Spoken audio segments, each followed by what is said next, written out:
इस राज्य का राजा एक बूढ़ा सफेद बैल था। उसकी एक जवान और सुंदर बेटी थी, गौरी। गौरी कमजोर बैल व्हाइट बुल से प्रेम करती थी, लेकिन उसी राज्य का ताकतवर सेनापति रेड बुल गौरी से शादी करके राज्य का राजा बनना चाहता था। जब कमजोर व्हाइट बुल राजा के दरबार में गौरी का हाथ मांगने गया, तो सेनापति रेड बुल ने कहा, महाराज, आपके बाद जो गौरी से शादी करेगा वही राजा बनेगा।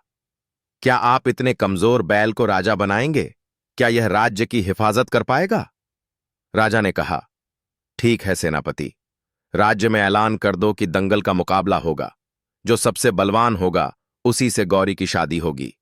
राज्य में दंगल का ऐलान हुआ और कमजोर व्हाइट बुल उदास होकर घर लौट जाता है और दंगल के लिए खुद को तैयार करने लगता है।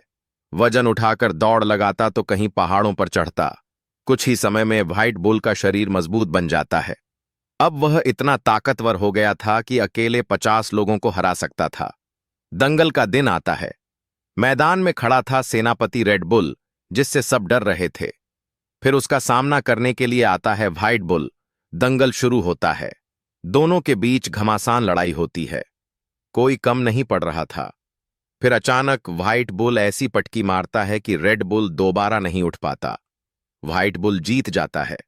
फिर गौरी और व्हाइट बुल की शादी होती है और व्हाइट बुल को उसका प्यार मिल जाता है। लेकिन फिर व्हाइट बुल रोने लगता है, क्योंकि उसके प्यार के लिए कोई लाइक और सब्सक्राइब नहीं कर रहा।